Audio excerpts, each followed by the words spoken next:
Hello दोस्तों, कैसे हो आप सब। आई होप आप सब बहुत अच्छे होंगे। अपना ख्याल रखिए, अपना फैमिली का ख्याल रखिए दोस्तों। तो दोस्तों, हम एक बार फिर आपके बीच लेकर आए हैं एक बुद्ध की प्रेरणादायक कहानी, जिसको देखने के बाद आप कभी ईश्वर को खोजने के लिए नहीं भटकेंगे। अगर ये स्टोरी आपको अच्छे लगे तो कमेंट सेक्शन में आपका राय जरूर बताना। तो चलिए शुरू करते हैं आज का कहानी।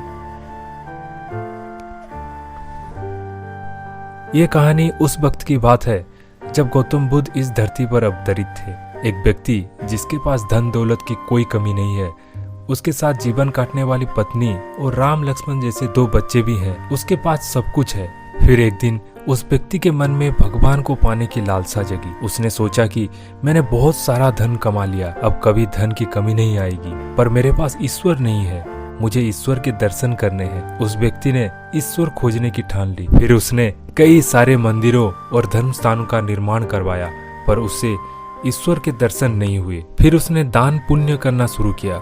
उसके खजाने से कई सारा धन दान पुण्य में लगा दिया, फिर भी उसे ईश्वर नहीं मिले। फिर उस व्यक्ति ने सोचा कि अब मैं बड़े बड़े धामों के तीर्थ करता हूँ। उस व्यक्ति ने कई तीर्थों स्थानों के दर्शन किए। ऐसे ही 20 साल गुजर गया, पर उस व्यक्ति को ईश्वर नहीं मिले। भगवान को पाने की कोशिश करते करते वो इंसान थक गया और आखिरकार वो एक दिन महात्मा बुद्ध के पास आया और कहने लगा कि महात्मा, मैं 20 साल से ईश्वर को खोज रहा हूँ, पर मुझे ईश्वर कहीं नहीं मिले। क्या आप मुझे ईश्वर पाने का कोई मार्ग दिखा सकते हैं?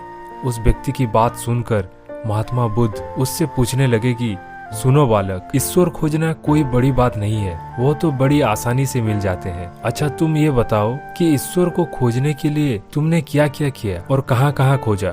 वह व्यक्ति बुद्ध को पूरी बात बताता है कि मैंने कई सारे मंदिरों और धर्म स्थानों का निर्माण किया, दान पुण्य किए और कई सारे तीर्थ स्थानों के दर्शन किए, फिर भी मुझे ईश्वर नहीं मिले। महात्मा बुद्ध उसकी बातें सुनकर हंस पड़े और कहा, ठीक है, तुम्हें ईश्वर के दर्शन करने हैं ना, तुम शाम के वक्त मेरे पास आ जाना, तुम्हें ईश्वर मिल जाएंगे। वे सज्जन खुश होकर चला गया कि मुझे आज ईश्वर के दर्शन होंगे। फिर कुछ देर के बाद संध्या आने को आई, पर महात्मा बुद्ध संध्या होने से पहले कुछ ढूंढने लगे हैं। शिष्यों ने आकर पूछा कि गुरुजी, आप क्या ढूंढ रहे हैं? महात्मा बुद्ध ने बताया कि मेरे पास एक कीमती मोती था, परंतु वो कीमती मोती खो गया है, उसे ही ढूंढ रहा हूँ। महात्मा बुद्ध की बात सुनकर शिष्य भी उस मोती को ढूंढने में लग गए। सभी मोती को ढूंढ ही रहे थे कि इतने में वो व्यक्ति भी वहाँ पहुँच गया। उसने देखा कि कुटिया के बाहर महात्मा बुद्ध और उनके शिष्य कुछ ढूंढ रहे हैं। उस व्यक्ति ने बुद्ध के पास आकर पूछा कि गुरुजी, आप सब क्या ढूंढ रहे हैं?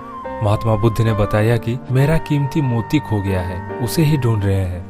यह सुनकर वो व्यक्ति भी उस खोए हुए मोती को पूरी लगन से ढूंढने लगा। ढूंढते ढूंढते रात होने को आई, पर मोती नहीं मिला। वो व्यक्ति परेशान हो गया।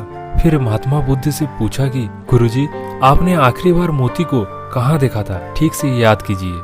महात्मा बुद्ध सोचकर बताते हैं कि मैंने आखिरी बार मोती को कुटिया के अंदर देखा था। यह सुनकर वो व्यक्ति थोड़ा गुस्सा हो गया और बुद्ध से कहने लगा, लगता है आप में थोड़ी भी अकल नहीं है। अगर मोती आपकी कुटिया के अंदर गुम हुआ है तो कुटिया के अंदर ही मिलेगा ना, बाहर थोड़ी मिलेगा। आप सब व्यर्थ में बाहर इधर उधर ढूंढ रहे हो और मुझे भी अपना साथ ढूंढा रहे हो।